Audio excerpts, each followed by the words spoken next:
Hello everyone, welcome back to modulation institute. मैं अनुज मिश्रा आप सभी को इंजीनियरिंग मैकेनिक्स पढ़ाने जा रहा हूं।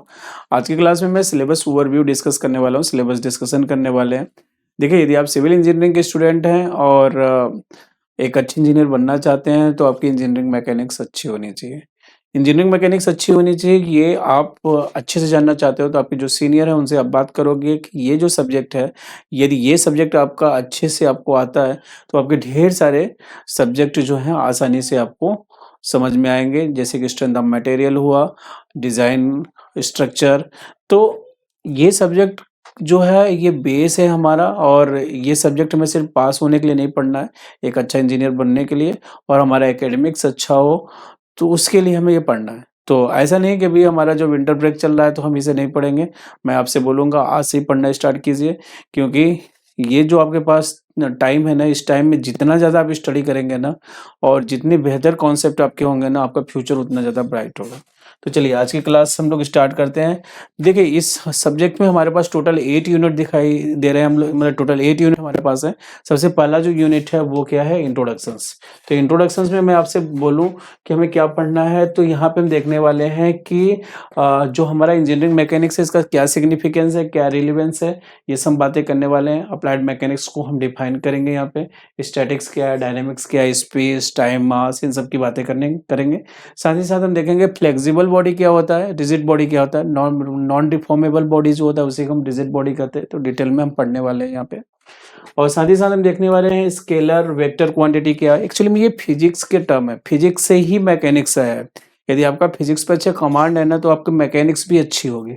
फिलहाल यहाँ पे हम फिर से डिस्कस करेंगे और साथ ही साथ हम यहाँ पे देखेंगे यूनिट्स ऑफ मेजरमेंट क्या है, एसआई यूनिट क्या है, ठीक है, फंडामेंटल यूनिट्स क्या है, डेराइव्ड यूनिट क्या है, इन सब की बातें हम यहाँ पे करने वाले हैं।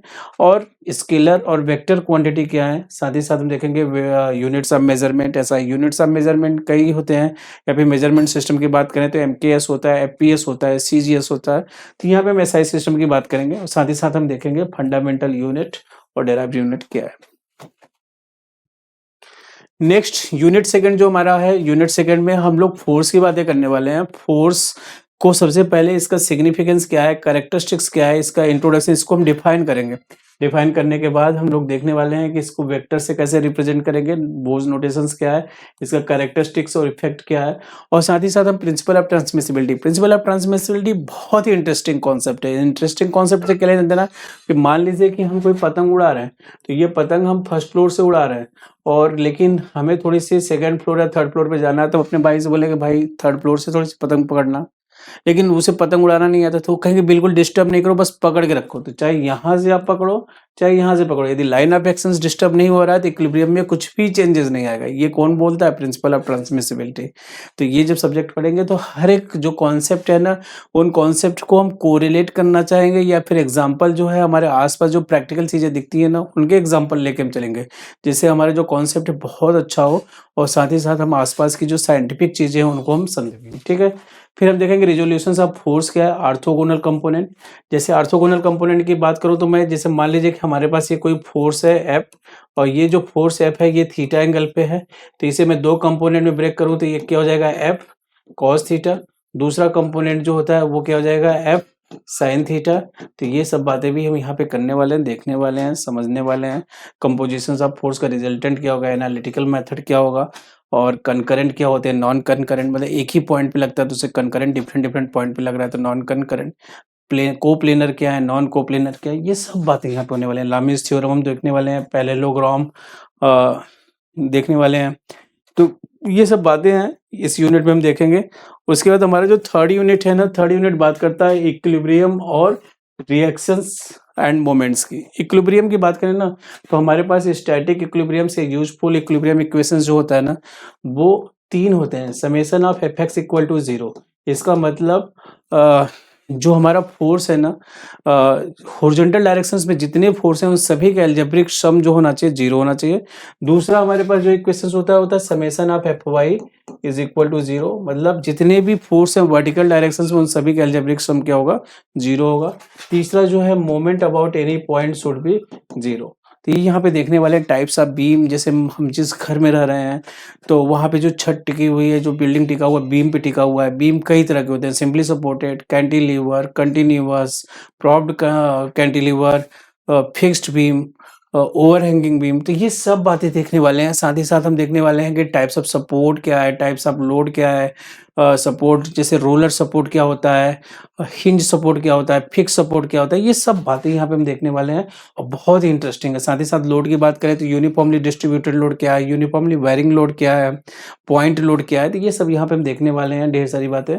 तो जो हम सब्जेक्ट पढ़ेंगे तो बहुत ही इंटरेस्टिंग तरीके से। साथ ही साथ हम देखेंगे मोमेंट क्या है, इसकी यूनिट क्या है, क्लासिफिकेशंस क्या है, वरिग्नन थ्योरम की भी बातें करेंगे। वरिग्नन थ्योरम कहता है जैसे मान लीजिए हमारे पास कोई पैरेललोग्राम है, उसमें पी और क्यू दो फोर्स एंगल थीटा पे लग रहे हैं, तो उन पी और क्यू जितने भी फोर्स लग रहे हैं उन सभी का जो मोमेंट है ना, किसी पर्टिकुलर एक पॉइंट के अबाउट, उन सभी का अलजेब्रिक सम होगा, उनके रिजल्टेंट के मोमेंट के सेम पॉइंट के अबाउट के बराबर होगा।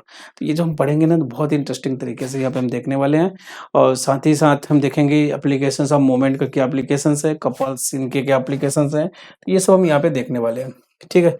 नेक्स्ट हमारे पास जो चैप्टर है वो है फ्रिक्शंस। फ्रिक्शंस आप जानते हैं जब कोई भी सॉलिड बॉडी आपस में रिलेटिव मोशंस में होते हैं उनके बीच में फ्रिक्शंस लगता है, और फ्रिक्शंस के एडवांटेज भी हैं, कुछ डिसएडवांटेज भी हैं। तो यहाँ पे हम फ्रिक्शंस पढ़ने वाले हैं, कितने टाइप की फ्रिक्शंस हैं, जैसे स्टैटिक क्या है, लिमिटिंग क्या है, डायनेमिक क्या है, इन सब की बातें करेंगे।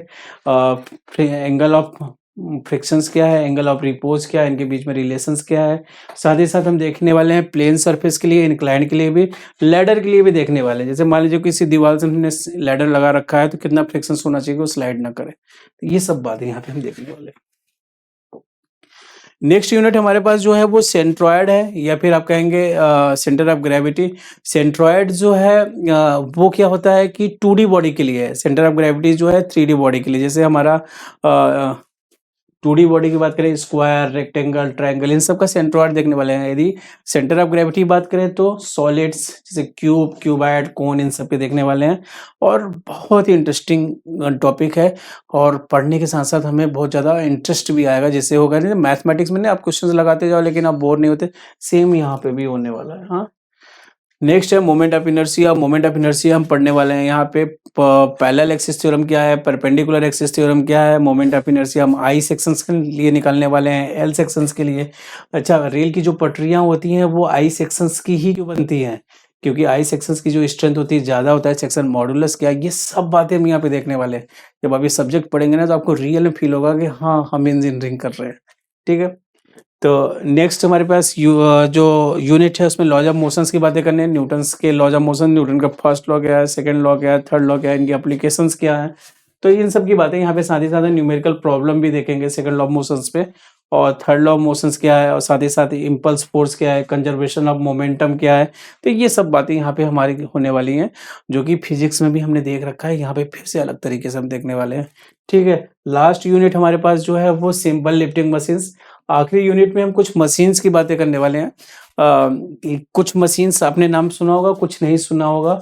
जैसे लिफ्टिंग मशीन्स का आपने नाम सुना होगा, और